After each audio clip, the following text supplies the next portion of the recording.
നമ്മൾ വലിയൊരു അൽഫോൺസ മാവിനെ ഒന്ന് ഹാർഡ് പ്രൂണിങ് നടത്താൻ പോവാണ്. ഇപ്പോൾ ഈ കൊല്ലത്തെ മാങ്ങകളൊക്കെ കഴിഞ്ഞു. ഈ അടുത്ത വർഷത്തേക്ക് വേണ്ടിയിട്ടുള്ള ഒരുക്കി നിർത്തലാണ്. നല്ല വെയിലത്താണ്. അപ്പം ഈ സീസണിൽ ഇപ്പോൾ ചെയ്താൽ നമുക്ക് അടുത്ത സീസൺ ആകുമ്പോഴത്തേന് പുതിയ ബ്രാഞ്ചസൊക്കെ വരും. അപ്പോൾ ഇതിപ്പോൾ ഒരു തലക്കന്ന് ഇങ്ങനെ കട്ട് ചെയ്ത് വെച്ചതാണ് ഹെവി പ്ലാന്റുകൾ. ഇതൊക്കെ ഇനി കട്ട് ചെയ്യാൻ ബാക്കിയുള്ളതാണ്.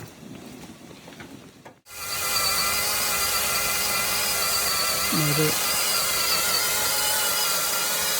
കട്ടർ ഉപയോഗിച്ചിട്ടാണ്, ചെയിൻസോ ഉപയോഗിച്ചിട്ടാണ് ചെയ്യുന്നത്. വലിയ കമ്പുകളാണ് മുറിച്ച് ഒഴിവാക്കുന്നത്. അടുത്ത വർഷത്തേക്ക് കൂടുതൽ ബുഷായി വളരാൻ വേണ്ടിയിട്ടാണ്.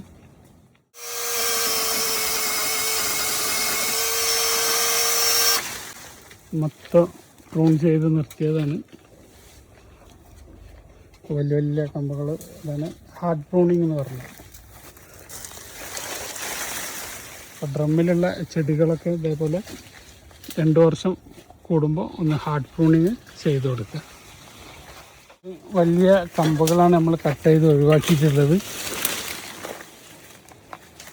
ഇതിനാണ് നമ്മൾ ഹാർഡ് പ്രൂണിങ് എന്ന് പറയുന്നത്. മാങ്ങ പൊട്ടിച്ച്, ഇപ്പോൾ ഈ മാങ്ങ പൊട്ടിച്ച് കഴിഞ്ഞിട്ട് ഇതിൻ്റെ ഇവിടെ കട്ട് ചെയ്യുന്നതിനാണ് നമ്മൾ സോഫ്റ്റ് പ്രൂണിങ് എന്ന് പറഞ്ഞത്. അപ്പോൾ സോഫ്റ്റ് പ്രൂണിങ് നമുക്ക് ഇനി ഒരു മാസം ചെയ്തിട്ട് കഴിഞ്ഞിട്ട് ചെയ്താലും കുഴപ്പമില്ല.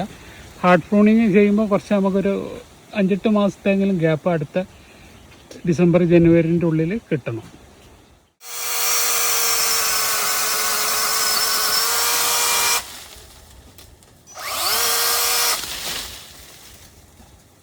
കട്ട് ചെയ്തതിൻ്റെ ശേഷം നമ്മൾ സാഫ് കുറച്ച് കട്ടിയിൽ കലക്കിയിട്ട് നമ്മൾ കട്ട് ചെയ്ത എല്ലാ ഭാഗങ്ങളിലും തേച്ച് കൊടുക്കണം.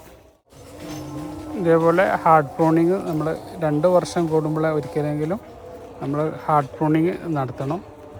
കട്ട് ചെയ്യുന്ന സമയത്ത് ഒന്ന് ചെരിച്ച് വേണം കട്ട് ചെയ്യാനുള്ളത്. ഒന്ന് ചെരിച്ച് കട്ട് ചെയ്ത് കൊടുക്കുന്നത് നല്ലതാണ്. വർഷക്കാലമാകുമ്പോൾ മഴയൊന്നും വെള്ളം ഇതിൽ നിന്ന് ഉള്ളിലേക്ക് ഇറങ്ങാതിരിക്കാൻ ചെരിച്ച് കട്ട് ചെയ്ത് കൊടുക്കുന്നതാണ് ഏറ്റവും ബെറ്റർ.